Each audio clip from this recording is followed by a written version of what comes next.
হাসিনার বাংলাদেশ ছাড়ার পর অন্তর্বর্তী সরকারের আমলে ইউনূস প্রশাসনের সঙ্গে সম্পর্ক ভালো নয় সেনাপ্রধান ওয়াকার উজ্জামানের।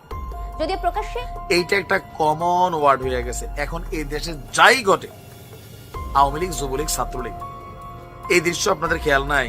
আওয়ামী লীগ ক্ষমতায় থাকতে এই দেশে যাই ঘটতো, বিএনপি জামাত, জামাতের উপর বেঁচে যেত জঙ্গি। এই ঘটনাগুলো কিন্তু আমরা দেখতাম। ফাঁকি দিয়ে অনেক ছাত্রলীগ, আওয়ামী লীগ, যুবলীগের নেতাকর্মীরা, অপকর্ম করে কিন্তু বাইচা যাইত। সঙ্গে দেখা করতে গিয়েছিলেন তিনি। দেশের সাম্প্রতিক পরিস্থিতির কথা বিবেচনা করে জাতিসংঘের দ্বারস্থ হয়েছিলেন ওয়াকার উজ্জামান। 13,000 বাংলাদেশি সেনাকে ফিরিয়ে নিতে চান তিনি। এদিকে ইউনূস আবার শীঘ্রই চীন সফরে যাচ্ছেন, কিন্তু নিষিদ্ধ জঙ্গি গোষ্ঠী হিজবুত তাহরির সেনা। বাংলা একটা কথা আছে, ঠেলার নাম বাবাজি। হ্যাঁ, বাঙালি জাতি এমনি ধরেন সোজা হয়ে হাঁটে না, বা ঠেলা ঠোলা দিবেন একদম লাইনে চলে আসবে। আজকে সকালে একটা নিউজ দিয়েছিলাম মতো গণতান্ত্রিক ব্যবস্থায় দেশের সরকার পরিচালনার রাজনৈতিক দল জোট এটা পরিবর্তন হয়ে থাকে, জানি তো আমরা।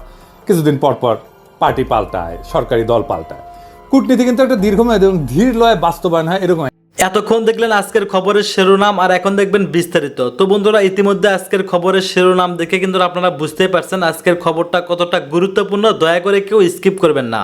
যদিও বর্তমান বাংলাদেশের রাজনীতির অবস্থা বিশাল ভয়াবহ, আপনারা ভিডিও স্কিপ করে দেখলে ভিডিওর কিছুই বুঝতে পারবেন না। তো বন্ধুরা, আজকের ভিডিওটি নিয়ে আমরা পর্যালোচনা এবং তদন্ত করে বেশ কয়েকটি খুবই গুরুত্বপূর্ণ তথ্য এবং ভিডিও ফুটেজ পাই, যা আজকের ভিডিওতে সেগুলোই এক এক করে ধারাবাহিক তুলে ধরবো। যদিও আজকের ভিডিওটা কিছুটা লং হতে পারে, তবে আজকের ভিডিওতে জানতে পারবেন বর্তমান বাংলাদেশের রাজনীতির প্রেক্ষাপট আসলে কোন দিকে যাচ্ছে। যাই হোক বন্ধুরা, চলুন ভিডিওতে আজকে আর বেশি কথা বাড়াবো না, সরাসরি আজকে আমরা চলে যাব মূল ভিডিওতে। হাসিনার বাংলাদেশ ছাড়ার পর অন্তর্বর্তী সরকারের আমলে ইউনূস প্রশাসনের সঙ্গে সম্পর্ক ভালো নয় সেনাপ্রধান ওয়াকার উজ্জামানের।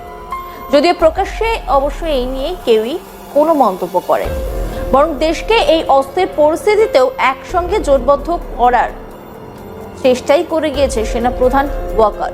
কিন্তু দেশের সেই সেনাপ্রধানকেই এখন কার্যত এক ঘরে করে দিয়েছে দেশ।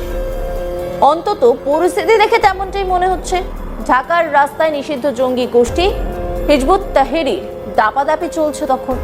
এই পরিস্থিতিতে এই বিক্ষোভের আঁচ করে সেনাপ্রধান ওয়াকার উজ্জামানকে ঢাকা এয়ারপোর্টে নামতেই দেওয়া হয়নি, উল্টে তাকে তেজগাঁও এয়ারপোর্টে নামতে হয়।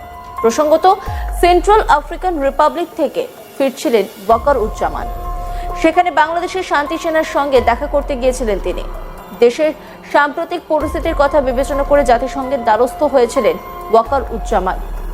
13,000 বাংলাদেশি সেনাকে ফিরিয়ে নিতে চান তিনি। এদিকে ইউনূস আবার শীঘ্রই চীন সফরে যাচ্ছেন, কিন্তু নিষিদ্ধ জঙ্গি গোষ্ঠী হিজবুত তাহরির সেনাপ্রধান ওয়াকার উজ্জামানের বিরুদ্ধে কেন?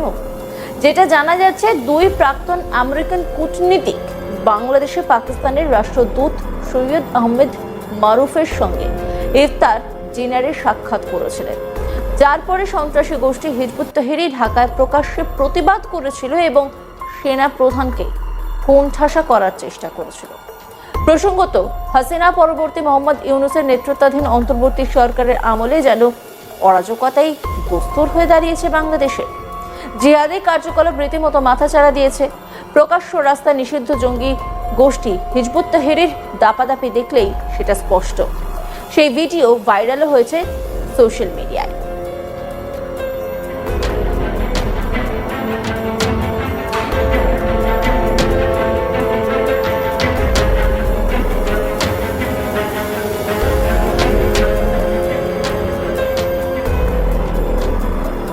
এবার পাল্টা এই হিজবুত জঙ্গিদের বিরুদ্ধে অ্যাকশনে নামতে দেখা গিয়েছে বাংলাদেশের সেনা ও পুলিশকে। পুরোপুরি লাঠি হাতে তেড়ে গিয়ে এই নিষিদ্ধ জঙ্গি গোষ্ঠীর সদস্যদের দিকে তেড়ে যেতে দেখা যাচ্ছে পুলিশকে। ঢাল হাতে ব্যারিকেড নিয়ে দাঁড়িয়েছিল প্রচুর সেনাও কাঁদানে গেছে। জাতিসংঘের যিনি মহাপরিচালক অ্যান্টোনিও গুটেরেস, তিনি বাংলাদেশের 13 থেকে 16 তারিখ পর্যন্ত থাকবেন।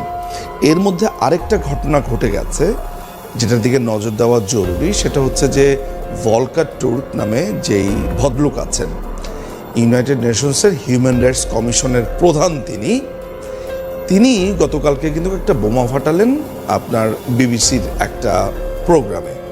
তিনি বলেছেন তিনি ব্যক্তিগতভাবে ওয়াকারকে বা সেনা প্রধানকে ফোন দিয়ে বলেছেন যে বাংলাদেশে যদি এই সন্ত্রাসীদেরকে দমন করা হয়, মাথায় রাখতে হবে কোট আনকোট যে যারা মেইহেম তৈরি করেছে এইটাকে যদি দমন করা হয় তাহলে জাতিসংঘে বাংলাদেশের যে শান্তি রক্ষীরা যায় সেটা ব্যাহত হতে পারে বা বন্ধ করে দেবে।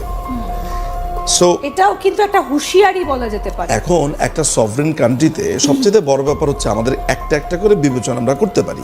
তাহলে আমরা আজকে ওই ভারতীয় যারা আপনার ফরেন অফিসার্সরা আছে তাদের বিষয়টাতে আমরা টাইমলাইনে আসব। প্রথমে আপনি জেনে রাখুন যে যিনি জাতিসংঘের মানবাধিকার কমিশনের একজন প্রধান, তার জব ডিসক্রিপেন্সিটা কি?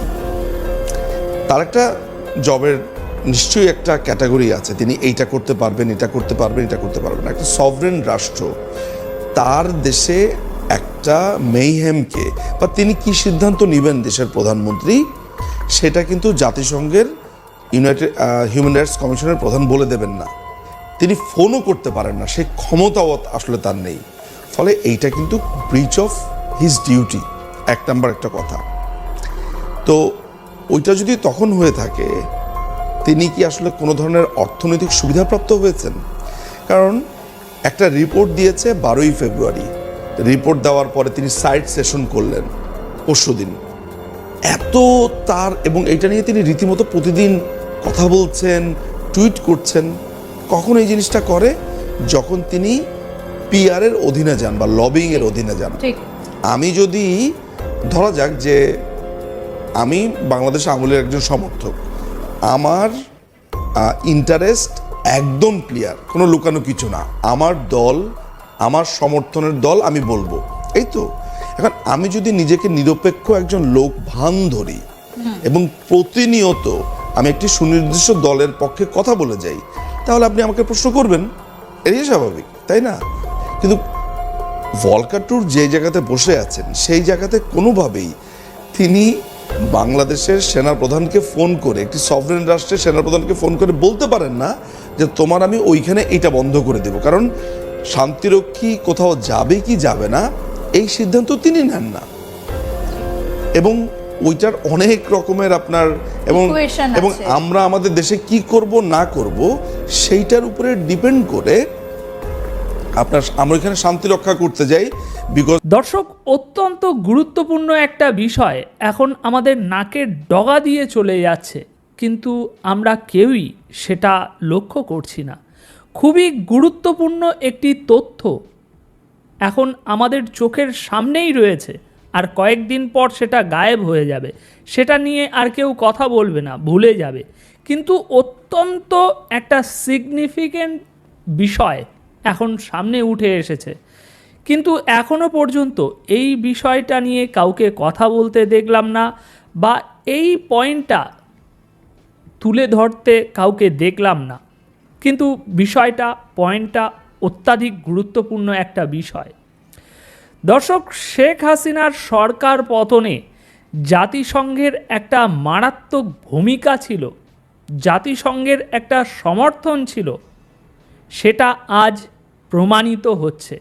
জাতিসংঘের মানবাধিকার হাই কমিশনার যিনি আছেন ফলকার টুর্কো, ওনার বক্তব্য থেকেই আমরা স্পষ্ট প্রমাণ পাচ্ছি যে জাতিসংঘ সরাসরি হস্তক্ষেপ করেছে শেখ হাসিনার সরকার পতন করাতে। দর্শক, বিগত দুদিন আগে বিবিসি ওয়ার্ল্ডের সাথে এই জাতিসংঘের মানবাধিকার বিষয় হাই কমিশনার ফলকার টুর্কোর একটি অনুষ্ঠান হয়। সেই অনুষ্ঠানে গাজা, সুদান, ইউক্রেন সহ বিশ্বের বিভিন্ন দেশের পরিস্থিতি তুলে ধরেন অনুষ্ঠানের পরিচালক। তিনি প্রশ্ন করেন, আন্তর্জাতিক আইন ও মূল্যবোধ মেনে এসব পরিস্থিতি সমাধানে জাতিসংঘকে ক্ষমতাহীন মনে হচ্ছে, এমনটাই প্রশ্ন তুলে ধরেন। এর জবাবে তিনি আসল যে প্রশ্ন সেটা সরাসরি এড়িয়ে যান, কারণ এড়িয়ে যাওয়ারই কথা। এখানে যে পরিচালক, অনুষ্ঠানের পরিচালক যে প্রশ্নটি তুলেছে জাতিসংঘ ক্ষমতাহীন, সেটা তো বাস্তব, সেটা তো আমরা প্রমাণ সহকারে সবাই দেখতে পাই জাতিসংঘের কি অবস্থান বর্তমান বিশ্বে শান্তি রক্ষার ক্ষেত্রে। তো এই জবাবটাকে তিনি সরাসরি এড়িয়ে গিয়ে অন্য আর এক দিকে চলে যান এবং সেখানে তিনি বাংলাদেশের উদাহরণ টেনে আনেন। আর এই উদাহরণের মধ্যেই লুকিয়ে আছে তারা কিভাবে বাংলাদেশের সরকার পতন করাতে সরাসরি হস্তক্ষেপ করেছিল। দর্শক, তিনি উদাহরণ দিচ্ছেন ওই জবাবটাকে কাউন্টার করার জন্য। আমি গত বছরের বাংলাদেশের উদাহরণ দিচ্ছি। আপনি জানেন জুলাই আগস্টে সেখানে ছাত্রদের ব্যাপক বিক্ষোভ হয়। বাংলাদেশে তখন শেখ হাসিনার সরকার আমলে ছাত্রদের আন্দোলন দমনে ব্যাপক নিপীড়ন চলছিল। আমরা প্রকৃতপক্ষে সেনাবাহিনীকে সতর্ক করি, যদি তারা এতে জড়িত হয় তার অর্থ দাঁড়াবে তারা হয়তো আর শান্তিরক্ষী পাঠানোর দেশে থাকতে পারবে না। দর্শক, এখানে আমি ইসরায়েল, গাজা, আমেরিকা এইসব উদাহরণ টেনে আনব না। এটা অনেক বড় একটা আলোচনা হয়ে যাবে যে ইসরায়েল, গাজা, আমেরিকার দিক থেকে জাতিসংঘ কেন এতটা নিশ্চুপ, কেন মুখে কুলুপ এঁটে বসে আছে, যেখানে লক্ষ লক্ষ মানুষ বেঘর, হাজার হাজার মানুষ মারা গিয়েছে, পুরো দেশটা ধ্বংস হয়ে গিয়েছে। সেখানে জাতিসংঘের শান্তিরক্ষীরা কি করেছে, জাতিসংঘ কোন শান্তিটা স্থাপন করেছে, আজও সেখানে সংঘাত চলছে। কিন্তু জাতিসংঘ এই দেশগুলোর ক্ষেত্রে কেন এতটা নিশ্চুপ, সে প্রশ্নে, সে আলোচনায় আমরা যাব না। তবে জাতিসংঘের এই মানবাধিকার কমিশনের ফলকার টুর্কো যে কথা বলেছে, এটা কেন বলেছে, কি কারণে বলেছে, এই বিশ্লেষণে যাওয়ার আগে আমি কেবল দুটো প্রশ্ন রাখতে চাই এই মিস্টার ফলকার টুর্কোর কাছে। প্রথম প্রশ্ন আমার, তিনি ইউরোপে বসে 2024 জুলাই মাসে বাংলাদেশের রাজপথে কি হচ্ছে, সেখানে যে ছাত্র আন্দোলন হচ্ছে নাকি অন্য একটা গোষ্ঠীর আন্দোলন হচ্ছে, এটা তিনি কিভাবে প্রমাণ পেলেন? যেখানে সেই দেশের একটা ইলেকটেড গভর্নমেন্ট বলছে যে এই যে আন্দোলনটা হচ্ছে এটা ছাত্রদের আন্দোলন নয়, একটা বহিরাগত শক্তি এবং দেশের কিছু কুচক্করি মহল একসাথে মিলিত হয়ে সরকার উৎখাতের পরিকল্পনা করছে, এটা ছাত্রদের আন্দোলন নয়। বাংলাদেশের একটি ইলেকটেড গভর্নমেন্ট এই দাবি করছে। তাহলে সেখানে জাতিসংঘ কিভাবে এটা নির্ণয় করলো যে এটা ছাত্রদের আন্দোলন ছিল? কারণ ছাত্রদের আন্দোলন তো বহু আগেই বন্ধ হয়ে গিয়েছিল, বহু আগেই থেমে গিয়েছিল।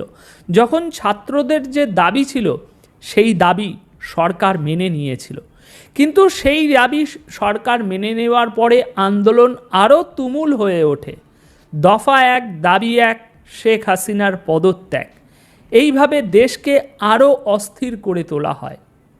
সুতরাং ছাত্রদের আন্দোলন তো কবেই শেষ হয়ে গিয়েছিল। সেই জন্যই শেখ হাসিনা বারবার বলে আসছিল যে এই আন্দোলনটা এখন যেটা চলছে এটা ছাত্রদের আন্দোলন নয়, এটা জামাত শিবিরের আন্দোলন। তাহলে সেখানে জাতিসংঘের মতো একটি হাই কমিশন তারা কিভাবে নির্ণয় করলো, তারা কিভাবে প্রত্যক্ষ করলো যে এটা ছাত্রদের আন্দোলন, কোনো বহিরাগত শক্তি বা দেশ বিরোধী কোনো শক্তির আন্দোলন নয়? কিভাবে তারা এই সিদ্ধান্তে আসলো?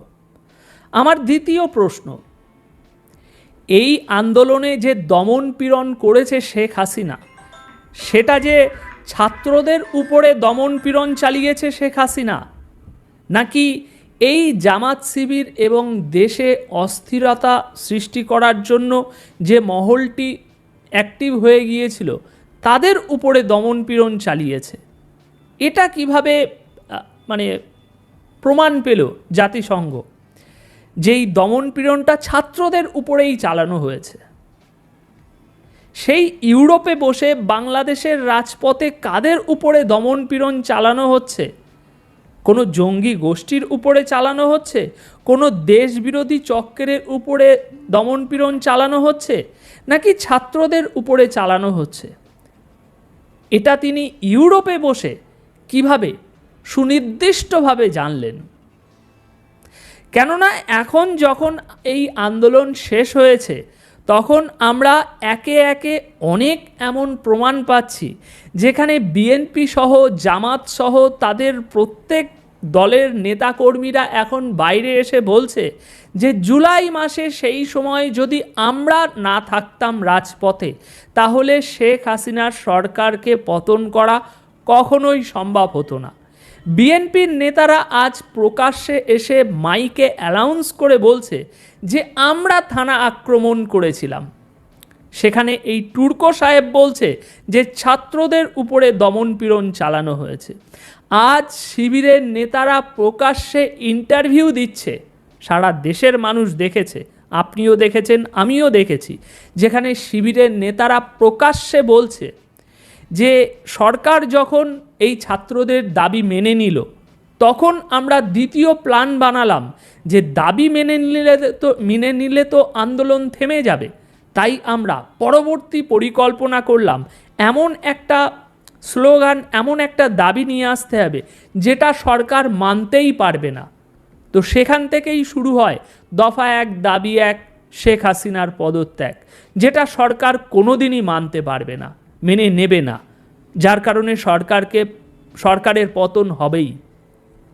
এরকম তারা পরিকল্পনা করেছিল শিবিরের লোকেরা, এবং সেগুলো তারা নিজেরাই এখন প্রকাশ্যে এসে সবার সামনে তুলে উপস্থাপন করছে। তাহলে জাতিসংঘের এই ফলকার টুর্কো সাহেব কিসের উপরে ভিত্তি করে তিনি বলছেন যে এই দমন পীড়ন ছাত্রদের উপরে চালানো হয়েছিল, তাই আমরা সেনাবাহিনীকে ছাত্রদেরকে প্রতিহত করা বা ওই সময় যারা আন্দোলন করছিল তাদেরকে বাধা দিতে আমরা নিষেধ করেছি, আমরা তাদেরকে আটকে দিয়েছি যে তারা শান্তিরক্ষী বাহিনীতে আর যেতে পারবে না। সুতরাং এখান থেকে তো আমরা একটা জিনিস স্পষ্ট দেখতে পাচ্ছি যে আওয়ামী লীগ তাদের অফিসিয়াল ওয়েবসাইটে এই জাতিসংঘের প্রতিবেদনের বিরুদ্ধে যে কড়া স্টেটমেন্টটা দিয়েছে যে জাতিসংঘের এই প্রতিবেদন সম্পূর্ণ একপেশে মন গড়া একটি প্রতিবেদন, যেখানে একটি সরকার হেরে যাওয়ার পর আরেকটি সরকার ক্ষমতায় এসে আগের সরকারের উপরে যেমন কালিমালিপ্ত অভিযোগ তোলে, যেভাবে কালিমালিপ্ত করে সেই পুরনো দলটিকে, সেই একইভাবে জাতিসংঘ তাদের প্রতিবেদন প্রকাশ করেছে। এখন তো সেটা আমরা অক্ষরে অক্ষরে প্রমাণ পাচ্ছি যে জাতিসংঘ কিভাবে সেই সময়, এখনের কথা নয়, আজ থেকে 7 মাস আগে সেই জুলাই মাসের সেই সময় জাতিসংঘ কিভাবে সুনিশ্চিত হলো যে এই আন্দোলনে যাদেরকে দমনপীড়ন করা হচ্ছে তারা ছাত্র, যেখানে সেই দেশের একটা ইলেকটেড গভর্নমেন্ট বলছে যে না, এরা ছাত্র না, এরা দেশবিরোধী চক্র, এরা ষড়যন্ত্র করে দেশের একটা ইলেকটেড গভর্নমেন্টকে পতন করাতে চাইছে। তাহলে কেন দেশের একটা নির্বাচিত সরকার কি বলছে সেটা বিশ্লেষণ বিবেচনা না করে একটা মহল, একটা দেশবিরোধী, একটা অস্থিতিশীল পরিস্থিতি তৈরি করার একটা মহল কি বলছে সেটার উপরে ভিত্তি করে জাতিসংঘ বাংলাদেশের সেনাবাহিনীকে এই নির্দেশ দিল। সুতরাং জাতিসংঘের এই যে প্রতিবেদন কয়েকদিন আগে পাবলিশ হয়েছে সেটা যে সম্পূর্ণ অগ্রহণযোগ্য সেটা তার এই বক্তব্য থেকেই আজ আমরা স্পষ্ট প্রমাণ পাচ্ছি। দর্শক, এবার আমরা আসি যে তিনি কেন সেই সময় বাংলাদেশ সেনাবাহিনীকে এরকম অর্ডার দিয়েছিল বা এরকম ধরনের ভয় দেখিয়েছিল বলতে পারি আমরা। সেটার বিশ্লেষণে বিশাল কোনো রকেট সায়েন্স নেই বা অনেক বড় বিস্তারিত বলার কিছু নেই। সেটার একটাই জবাব, জাতিসংঘ এবং এই ফলকার টুর্কো সাহেবের মতো আর যেসব সাহেব আছে জাতিসংঘে, তাদের যে সাহেব, তাদের যে আব্বাজান, মানে আমেরিকার কথা বলছি, সেই আব্বাজান সেই সাহেবের স্বার্থ রক্ষা করাই জাতিসংঘের একমাত্র কাজ। এখন হয়তো আমেরিকার যে স্বার্থ, আমেরিকার যে নীতি সেটা আলাদা, কিন্তু সেই সময় তো আর এক রকম নীতি ছিল, তাই না? তো সেই নীতিটা তো স্যারেদের যে নীতি রয়েছে সেই নীতিটা তো আমাদের মানতে হবে, তাই না? আমরা যতই একটা সামনে একটা মোড়ক পড়ে রাখি না কেন যে আমরা নিরপেক্ষ, আমরা সারা বিশ্বের শান্তি রক্ষা করি, এই মোড়কটা যতই আমাদের গায়ে লাগানো থাকুক না কেন, আমরা তো বিশেষ একটা প্রভুর দাস, এটা তো আজ প্রমাণিত, তাই না? এই সমস্ত ঘটনাগুলোর মাধ্যমে ফলকার তুর্কো সাহেব বাংলাদেশকে এত শান্তি দিয়েছে, নিষিদ্ধ ঘোষিত সন্ত্রাসী সংগঠন পর্যন্ত আজ সবার সামনে এসে আন্দোলন করছে, যেটা এতদিন সম্ভব ছিল না। যে কোমলমতি ছাত্রদের কথা এই ফলকার তুর্কো সাহেব বলছে, সেই কোমলমতি শিক্ষার্থীদের বিরুদ্ধে চাঁদাবাজির অভিযোগ উঠছে। 4 জনকে বহিষ্কার তারা নিজেরাই নিজেদের দল থেকে করেছে। আজ এতটাই শান্তি দিয়েছে, শান্তি নাকি মগের মুল্লুক দিয়েছে বাংলাদেশকে, সেটা এই খবরটা শুনে আরও একটু স্পষ্ট হবে। সুনামগঞ্জে মাছ লুটের মহোৎসব চলছে। গত 1 সপ্তাহে অন্তত 9টি জলমহল থেকে লুট করা হয়েছে কয়েক কোটি টাকার মাছ। খবর পেয়ে পুলিশ তাদের বাধা দিতে গেলে আশপাশের কয়েক গ্রামের হাজারো জনতা তাদের ধাওয়া দিয়েছে। এতে পুলিশ ও মাছ লুট করতে আসা জনতার মধ্যে ধাওয়া পাল্টা ধাওয়ার ঘটনা ঘটেছে। এক পর্যায়ে মাছ ধরতে আসা জনতা জালমহল ইজারাদারদের 2টি ছাউনি ঘরে আগুন ধরিয়ে দেয়। তো ফলকার তুর্কো সাহেব এই শান্তি দিয়েছে শেখ হাসিনা সরকারের পতন করিয়ে। একটা ব্যবসায়ী মহল, তারা মাছ চাষের ব্যবসা করছে, সেখানে আশপাশের সমস্ত গ্রামের লোক এসে সেই ব্যবসায়ীর সমস্ত মূলধন ছিনিয়ে নিয়ে চলে যাচ্ছে। আর পুলিশ যখন সেই অপরাধীদের বিরুদ্ধে ব্যবস্থা নিতে আসছে, তখন সেই অপরাধীরা উল্টে পুলিশকে ধাওয়া দিচ্ছে। তো ফলকার তুর্কো সাহেব, এই হচ্ছে আপনার শান্তি রক্ষা করার দেশে বর্তমান পরিস্থিতি। দর্শক, জামাতের সাথে বেহেশতে নিতে চাইলেও আল্লাহর কাছে বলবেন, ওই বেহেশতে আমি জামাতের সাথে যেতে চাই না। কথাটি বলেছিলেন বঙ্গবীর কাদের সিদ্দিকী সাহেব। কিন্তু সেই কাদের সিদ্দিকী সাহেবকে আল্লাহ পাক দুনিয়াতেই সাক্ষাতের ব্যবস্থা করলেন জামাতের ইফতার মাহফিলে। বেহেশত তো আরও অনেক দেরির সংবাদ। টাঙ্গাইলের একটি বিশেষ ইফতার মাহফিল যেটা জামাতের ব্যানারে অনুষ্ঠিত হয়েছে, সেই ব্যানারে আমরা দেখতে পেয়েছি সারা বাংলাদেশের বিভিন্ন পত্রপত্রিকায় রিপোর্ট এসেছে বঙ্গবীর কাদের সিদ্দিকী সাহেব সেই অনুষ্ঠানে উপস্থিত হয়েছেন। আমি তার উপস্থিতিকে নিয়ে ব্যঙ্গোক্তি করতে চাই না, কটূক্তি করতে চাই না। একজন রাজনীতিতে বয়স্ক মানুষ, সিনিয়র সিটিজেন হিসাবে তিনি আমাদের সকলের কাছে শ্রদ্ধার পাত্র, সম্মানের পাত্র। কিন্তু রাজনীতিতে এমন কিছু বক্তব্য থেকে যায় যেই বক্তব্যগুলো জাতি যুগ যুগ যুগ যুগ ধরে, এমনকি শত বছর পরেও মানুষ মনে রাখবে। শব্দচয়নের ক্ষেত্রে তিনি যখন বলেছেন যে জামাতের সাথে আমি বেহেশতে যেতে চাই না, আল্লাহর কাছে বলবো যে আমি বেহেশতে, ওই বেহেশতে যেতে চাই না যেখানে জামাত আছে। সেই জামাতের সাথে একত্রে সে বেহেশতে যাবে না। সেই মানুষটা কি আল্লাহ পাক দুনিয়াতে দেখিয়ে দিলেন যে জামাতের সাথে তুমি বেহেশতে না, দুনিয়ায় বসেই তোমাকে ইফতার করতে হবে। পবিত্রতম একটি দিনে তুমি তাদের পাশে বসে তাদের বক্তব্য শুনতে হবে, গুণকীর্তন শুনতে হবে, আলোচনা শুনতে হবে। এ কথাগুলো এজন্য বলছি, আমাদের দেশের জন্য, মানুষের জন্য, সমাজের জন্য, শিক্ষার জন্য বলছি। আমি কাদের সিদ্দিকী সাহেবের এই ইফতার মাহফিলের আগমনকে স্বাগত জানাই। তিনি যদি আরও ভালো ভালো প্রোগ্রামগুলোতে যান, আমি খুশি হওয়া ছাড়া বেজার হব না। কারণ আমার ব্যক্তিগত কোনো ধর্মীয় অনুশাসন চর্চা, এটা আমার পরিবার কিংবা আমার ব্যাগের ভিতরে লুকিয়ে রাখার বিষয় না। ধর্ম এমন একটা বিষয়, এই ধরনের কার্যক্রম মৃত্যুর একদিন 1 সেকেন্ড আগ মুহূর্তেও যদি কোনো ব্যক্তি অ্যাকসেপ্ট করতে চায়, ভালোভাবে পালন করতে চায়, গ্রহণ করতে চায়, ভালো নিয়তে তিনি করতে চান, তাদেরকে সহযোগিতা করাই আমাদের কাজ, আমার কাজ। আর যদি সেটা আমি না করি, নিশ্চয়ই এটা বোকামি ছাড়া আর কিছুই হবে না। সেই দৃষ্টিকোণ থেকে জনাব কাদের সিদ্দিকী সাহেব একজন সিনিয়র সিটিজেন, তিনি রাজনীতিতে অনেক আলোচিত সমালোচিত ব্যক্তিত্ব। তার আলোচনা সমালোচনা যা আছে এগুলো যদি আমি বর্ণনা করতে যাই তাহলে লম্বা সময় নিয়ে কথা বললেও শেষ হবে না। এর ভিতরে একটা উল্লেখযোগ্য আলোচনা কয়েকদিন আগে ছিল যে শেখ হাসিনা তার স্ত্রীর চুল বেঁধে দেয় এবং শেখ হাসিনা তাকে ডেকে নিয়ে কি করেছে, সেখানে তাদের পারিবারিক যে একটা সম্পর্ক, সে বিষয়গুলো আমরা সবসময় লক্ষ্য করেছি। আমরা সবসময়ই লক্ষ্য করেছি তার রাজনীতির ওলটপালট বিভিন্ন মন্তব্য এবং তার রাজনীতিতে তার নিজের উত্থান এবং পতন, এগুলো আমরা দেখতে পেয়েছি। এমনকি 5ই আগস্টের পরেও তার বিভিন্ন মন্তব্য আমরা দেখেছি, শেখ পরিবার নিয়ে তার মায়াকান্না কিংবা তার বক্তব্য, সেগুলো ভিন্ন রাজনৈতিক আলোচনা।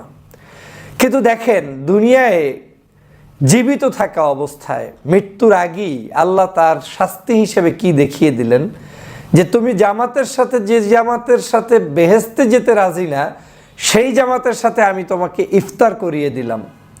বেহেশতে যাওয়া তো অলমোস্ট হয়েই গেল আপনার। আপনি তো এখন একটা জান্নাতি পরিবেশে ইফতারের আগ মুহূর্তে জামাতের সাথেই ঐক্যবদ্ধভাবে ইফতার করলেন। এটা হচ্ছে আমাদের জন্য একটা শিক্ষা, টার্নিং পয়েন্ট।